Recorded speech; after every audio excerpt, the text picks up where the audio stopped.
खेतीबाड़ी में भी हमको डाइवर्सिफाई करना बहुत ज़रूरी है। 200 to 250 एकर्स में हम सारे हमारा जो खुद का ब्रांड है हेबेव फ्रेश का, जिसमें हमारा सुपरमार्केट्स है, वो सारे सुपरमार्केट के लिए हम खुद सब चीज़ उगाते हैं, जैसा सीरियल्स, दाल, पल्सेस, चाहे आपको ग्रेन्स हो, चाहे मिलेट्स हो।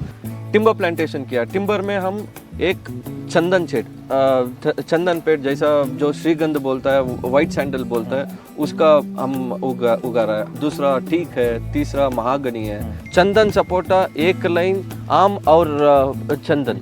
हम कम से कम 6-7 वैरायटी अलग अलग वैरायटी उगा रहे हैं। एक अल्फांसो, हिमायत, केसर, मल्लिका, बेनिशा, पहला वीक समझ लो हम जीवामृता देते हैं। महीने में 20 हफ्ते में हम नीम ऑयल का स्प्रे देंगे। मोबाइल कंट्रोल्ड है सब। टेक्नोलॉजी खेती में भी टेक्नोलॉजी लेके आ गया। सारे के सारे बोर मोटर है, वो भी फोन से चालू करेंगे। कौन सी खेत में कितना पानी जाना है, कौन सी पेड़ को कितना मात्रा में पानी जाना है, पेड़ में पानी जा रहा है नहीं जा रहा है, ये सारे के सारे इंफॉर्मेशन। हर दिन कम से कम 1000 पेड़ तो लगेगा। 1000 पेड़ लगेगा। करीब कितने 3 से 4 लाख प्लांट्स यहाँ पर लग चुके हैं। सही। तो अब सोचिए कि 3 से 4 लाख पेड़ जब लगेंगे तो वो अपने एनवायरनमेंट को कितना अच्छा सूटेबल करेगा, है ना।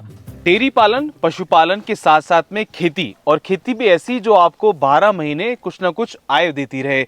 उस पर क्या काम करना चाहिए, कैसा वो मॉडल होना चाहिए। आज हम आप पहुंचे हैं आंध्र प्रदेश में, और पेटुकोड़ा ये जगह पड़ती है। यहाँ पर हम हैं हेबेव फार्म्स में। हमारे साथ हैं हर्षित जी, जो बताएंगे कि कैसे उन्होंने चंदन की खेती करके, आम की बाग लगा के, या फ्रूट्स प्लांट लगा के और चंदन के प्लांट लगा के, वो 12 महीने, जो एक साइकिल होती है ना, फार्मर के सामने सबसे ज़्यादा समस्या रहती है कि उसको हर महीने पैसा नहीं आता या लॉस हो जाता है, तो कैसे कैश क्रॉप की मदद से और प्लांटेशन की मदद से आप 12 महीने रोटेशन में पैसा कमा सकते हैं, वो आज हमको हर्षित भाई बताएंगे। बहुत बहुत स्वागत है आपका। ये जो पूरा कॉन्सेप्ट है, आप एक तरफ डेयरी फार्मिंग भी है, आपके स्टोर्स भी हैं, और ये आपका पूरा एक प्लांटेशन का आपकी पूरी साइट हम देख रहे हैं यहाँ पर। उसके अलावा भी आप मोटी फसलें भी करते हैं, जिसमें गेहूं, चावल वगैरह होता है। कितने एकड़ का ये एरिया है और क्या क्या चीज़ आप लोग कर रहे हैं? अभी ये पूरा 700 एकड़ का है। अच्छा। सो मैक्सिमम हम पहला डाइवर्सिफिकेशन ऑफ फंड्स का एक, क्योंकि हम एक्स बैंकर है, तो एक्स बैंकर के हिसाब से हम जो फंड्स है वो फंड्स को डाइवर्सिफाई करना बहुत ज़रूरी है।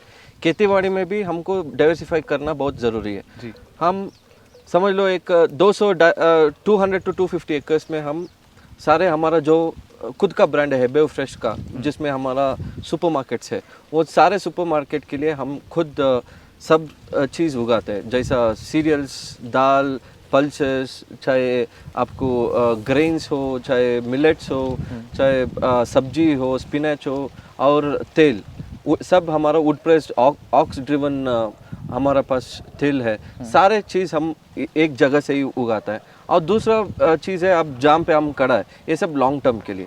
तो अभी फॉर एग्जांपल इधर हम क्या कर रहे हैं, एक लॉन्ग टर्म के लिए 15 साल में जो रिटर्न आता है, वो रिटर्न के लिए हम timber plantation, just like FD, exactly, हाँ, टिम्बर प्लांटेशन किया। टिम्बर में हम एक चंदन पेड़ जैसा जो श्रीगंध बोलता है, वाइट सैंडल बोलता है, उसका हम उगा रहा है। दूसरा टीक है, तीसरा महागनी है, तो चौथा है मिलियाडुबिया विच इज हेबेव। तो ये सारे हम लॉन्ग टर्म के लिए उगा रहे हैं। और अभी एक खेत में अगर आप देखेंगे तो इधर मैक्सिमम हम सैंडल और फ्रूट ट्रीज के ऊपर गया। तो सैंडलवुड ये हमारा श्रीगंध है। तो इधर जो ये पेड़ है ना, ये तुअर दाल का पेड़ है। ये पहला फर्स्ट स्टेज ऑफ इसका सपोर्टिव प्लांट है। अच्छा। क्योंकि चंदन आके पैरासाइट है, खुद का खाना नहीं उगा सकता, इसलिए वो अवलंबित पेड़ है। सपोर्टिंग प्लांट चाहिए। ये जो तुअर है, ये फर्स्ट स्टेज ऑफ मतलब सपोर्टिव प्लांट है। अगली स्टेज पे इस तरफ आपको सपोर्टा दिखेगा, चीकू, और इस तरफ भी सपोर्टा दिखेगा। एक लाइन चंदन सपोटा, एक लाइन आम और चंदन। तो पूरा बॉर्डर में आप अगर देखेगा तो पूरा के पूरा बॉर्डर में आपको नारियल का पेड़ दिखेगा जी।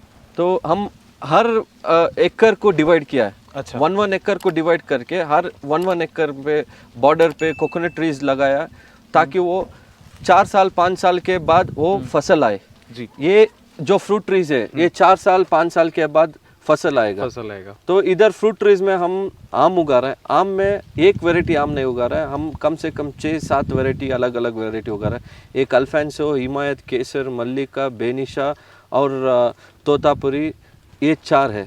अभी नया जो थाईलैंड का वैरायटी है, मियाजाकी है, नामडॉक बहुत है, फेमस हो रहा है तो मियाजाकी। ये सब ये मतलब हर फेमस है, लेकिन हमारे क्लाइमेटिकल कंडीशन में उगेगा नहीं उगेगा पता नहीं है।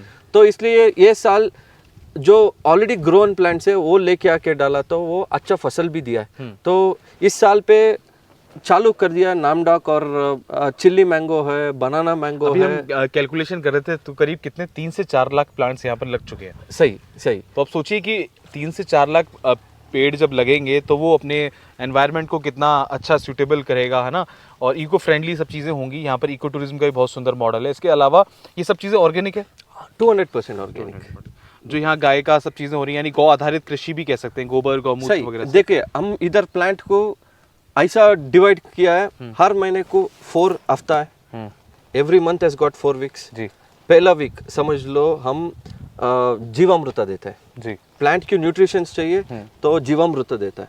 जीवामृत कैसा बनता है सबको पता है। सबको पता है। वो मेन चीज गाय, गोबर, गौमूत्र, गुड़, उसके अंदर मिट्टी, उसकी छाछ, वही वो प्लांट को 1 हफ्ता जाएगा। दूसरा हफ्ता फिश अमीनो एसिड जाएगा। जो फिश अमीनो एसिड जो आज जितना फर्टिलाइजर जितना हम मार्केट में खरीदते हैं, एनपीके का या डीएपी का, ये सब सिर्फ वो देने से काफ़ी है। तो खुद हम फिश अमीनो एसिड खुद इधर ही रेडी करते हैं। तीसरा आके हमारा ये जो वेस्ट डिकम्पोजर बोलता है, जो बैक्टीरिया होता है, उसको हम इधर ही रेडी करते हैं। 1 हफ्ता वो जाएगा। चौथी हफ्ता या महीने में 20 हफ्ते में हम नीम ऑयल का स्प्रे देंगे। चाहे कीड़ा है चाहे कीड़ा नहीं है, फिर भी उसका स्प्रे जाएगा। वो फायदा ही करेगा, नुकसान तो करेगा तो नहीं। एक समझ लो इस महीना हम पूरा सॉल्वेंट दिया, ड्रिप के माध्यम हम सॉल्वेंट दिया प्लांट को। अगली महीना हम स्प्रे देंगे, जीवामृत स्प्रे करेंगे, फिश अमीनो एसिड स्प्रे करेंगे, वेस्ट डिकम्पोजर स्प्रे करेंगे, नीम ऑयल स्प्रे करेंगे। ऐसा 1 महीना स्प्रे देंगे, 1 महीना सॉल्वेंट जैसा देंगे। तो लगभग कितना टाइम हो गया ये प्लांटेशन को, और हर साल आप बढ़ाते जा रहे हैं संख्या पेड़ पौधों की? मतलब हमारी हर दिन का काम है।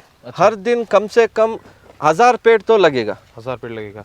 और पानी की समस्या तो कुछ होगी नहीं, यहाँ ड्रिप इरिगेशन है, मैं देख रहा हूँ सारे ड्रिप इरिगेशन बना चुका है। अच्छा। तो सारे मोबाइल कंट्रोल्ड है। सब अच्छा। टेक्नोलॉजी, खेती में भी Application टेक्नोलॉजी लेके आ गया। बहुत सुंदर। तो सारे के सारे बोर मोटर है, वो भी फोन से चालू करेंगे। अरे वाह। कौन सी खेत में कितना पानी जाना है, कौन सी पेड़ को कितना मात्रा में पानी जाना है, पेड़ में पानी जा रहा है नहीं जा रहा है, ये सारे के सारे इन्फॉर्मेशन हमारे पास एप्लीकेशन बेस है। कोई स्पेसिफिक एप्लीकेशन है, किसी की सर्विस आपने ले रखी है या अपना खुद बिल्डअप किया है? खुद बिल्डअप किया है। खुद बिल्डअप किया है, बहुत सुंदर। और ये पॉन्ड वाटर सेविंग के लिए, ये अभी रेन वाटर हार्वेस्टिंग के लिए। अच्छा। तो अभी बारिश चालू होने से पहले हम पूरा साफ करके इसको रेडी करके रखा था। जो जितना कल रात बारिश हुआ उतना पानी इधर आके स्टॉक हुआ है। तो जैसा जैसा बारिश होगा वैसा वैसा पानी इसमें मौसम आते कैसा रहता है? पेनुकोंडा की बात करें, 12 महीने कैसा रहता है मौसम? खेती के लिए अच्छा है? खेती के लिए तो अच्छा है। अभी समझ लो आपको कम से कम मिनिमम आपको 25 डिग्री से लेके मैक्सिमम 40-42 डिग्री तक इसका रेंज के अंतर में ही रहेगा। और क्या क्या चीज़ें ध्यान रखने वाली हैं अगर खेती किसानी लोग करते हैं या फ्रूट्स के प्लांट्स अगर लगाते हैं? आपके एक्सपीरियंस के अकॉर्डिंग आप क्या बताना चाहेंगे कि किन बातों का ध्यान रखें? लोग क्या करते हैं ना, एकदम आजकल जैसे ये वाले प्लांट्स चल रहे हैं कि एवोकाडो ले लिया, या जो बाहर के फॉरेन वाली चीज़ें चल रही हैं आजकल, थाई एप्पल या कुछ भी और हो गया, तो लोग उस पर चले जाते हैं, अपना सॉइल टेस्टिंग नहीं कराते, अपना क्लाइमेट नहीं देखते। तो उनको क्या मैसेज देना चाहेंगे कि पहले वो कैसे ट्राई करें चीज़ें और कैसे उस पर काम करें? भाई हर चीज़ में होमवर्क करना बहुत ज़रूरी है जी। हमारा खेत कैसा है, हमारा पानी कैसा है, ये जो मिट्टी में हम क्या उगा सकता है, पहला ये सोचना है। हमारा मिट्टी में क्या कमी है, हम क्या चीज़ को बढ़ाना है, ये सारे चीज़ हम जब समझेंगे हम हर चीज़ उगा सकते हैं। ऐसा नहीं है कि नहीं उगाना है। देखिए अभी हमारा किसानी बाड़ी में एक चीज़ हम सब लोग ध्यान में रखना है कि समझ लो ये ट्रेंड बेस्ड है। हाँ। कोई रील में बोलेगा कि भाई मैं साल में 50 लाख कमा रहा हूँ इसकी वजह से तो समझ लो जो बंदा कोई दूसरा चीज़ कर रहा है वो सारे पेड़ निकालेगा, बोलेगा मैं यही लगाऊंगा। भारत के अंदर ये बहुत है, इंडिया में ये बहुत है। तो ये जब सिस्टमैटिक नहीं रहेगा, समझ लो एक बंदा कर रहा है उसको आ रहा है, अगर तुम भी वही करेगा उसको 50 लाख आने की जगह में उसको 20 लाख भी नहीं आएगा। तो हम ये समझना है कि डिमांड वर्सेस सप्लाई, क्या मार्केट में डिमांड है, कितना सप्लाई है। वो जो सप्लाई का गैप होता है वो सप्लाई को वो हम जब मिटेंगे तभी हमको फायदा होगा। सब लोग एक ही जैसा करेगा, कभी जिंदगी में एग्रीकल्चर फायदा नहीं हो सकता। तो थोड़ा डिफरेंट करना पड़ेगा और अपनी सर्कमस्टांसेस, अपनी क्लाइमेट, सब चीज़ें देखनी पड़ेंगी। और हम स्कूल में सब एक चीज़ पढ़ा है कि एग्रीकल्चर के बारे में कि हम कभी भी मिक्स्ड क्रॉपिंग की हिसाब में जाना पड़ेगा। हाँ। हमको एक ही चीज़ नहीं करना है। इंटीग्रेटेड फार्मिंग बेसिकली समझ लो हम लोगों को पैसा कैसा चाहिए, हमको महीने भर चाहिए, साल भर चाहिए, 3 महीने में एक बार चाहिए, 6 महीने में एक बार चाहिए। समझ लो मेरा पास 3 बीघा है, 4 बीघा है, ये 3 बीघा 4 बीघा को हम साल भर कैसा प्रॉफिट ले सकते हैं, साल भर मेरे को पैसा कैसा चाहिए। अगर ये प्रश्न का अगर उत्तर आ गया ना, उस हिसाब से हम फार्म को डेवलप करना है। बिल्कुल, लॉन्ग टर्म में क्या जाना, शॉर्ट टर्म में क्या जाना, उस हिसाब से हम कर सकते हैं। हर्षित भाई, एक चीज़ मैं और जानना चाहूँगा आपके एक्सपीरियंस के अकॉर्डिंग। आजकल मार्केट में बहुत से ऐसे प्लांट्स आ रहे हैं कि जो साल भर के अंदर, 2 साल के अंदर प्रोडक्शन देना स्टार्ट कर देते हैं। अगर एक हम बागवानी पे आते हैं, हॉर्टिकल्चर पे आते हैं, आपने इतने सारा फ्रूट्स के प्लांट लगाए, तो इनकम कब से स्टार्ट हो जाएगी? अगर सपोज कि आज हमने सब चीज़ें तैयार करके फार्म स्टार्ट कर दिया, प्लांटेशन कर दिया, तो इनकम रेवेन्यू मॉडल कब से स्टार्ट हो जाएगा हमारे पास? देखिए भाई, अभी अगर आप कोई भी हॉर्टिकल्चर में पेड़ ले लो, टीक से लेके, चंदन से लेके, सागवान से लेके, कोई भी पेड़ ले लो, मिनिमम 12 साल से 15 साल, 15 साल मिनिमम, बेर मिनिमम 15 साल लगेगा। ये लकड़ी वाले प्लांट्स की बात लकड़ी वाली प्लांट कोई भी लगाओ, 15 साल तो लगेगा। और अगर फ्रूट्स की बात करें, जिसमें आपका लेमन है, सिट्रिक है, ये सब है, ये सब हम आपको 4 साल 3 साल में चालू हो जाएगा। यानी 3 से 4 साल पहले आपको उसकी देखरेख करनी पड़ेगी, उसकी ग्रोथ करनी पड़ेगी, वो वैसा आपको जेब से लगाना पड़ेगा। ये सारा कैलकुलेशन दिमाग में होना चाहिए। और इसीलिए इंटीग्रेटेड पे आते हैं कि जब एक तरफ आपका फ्रूट्स के प्लांट डेवलप हो रहे हैं, तो नीचे आप अदरक वगैरह भी ले सकते हैं। अदरक हो गया या फिर आपका हल्दी हो गया, इस तरह की क्रॉप भी आप ले सकते हैं, जो कंद वाली फसलें। सही है, बहुत सुंदर। तो ये थे हमारे साथ हर्षित जी, हेबुबू फार्म्स पे आज हम थे। बहुत सुंदर प्लांटेशन है, करीब 3 से 4 लाख यहाँ पर प्लांटेशन किया गया है, जिसमें फ्रूट्स के प्लांट्स भी हैं और टेकवुड है, सैंडलवुड है, ये सब है। आशा करते हैं कि आप भी इनके इस पूरे मॉडल से कुछ सीख लेंगे। नीचे इनके डिस्क्रिप्शन और कमेंट बॉक्स में हम यहाँ की पूरी डिटेल आपको दे देंगे, इनके फार्म्स की। इनका जो भी डिटेल है आप इनसे संपर्क कर सकते हैं और आप भी इनसे गाइडेंस ले सकते हैं। आज की इस वीडियो में इतना ही, धन्यवाद।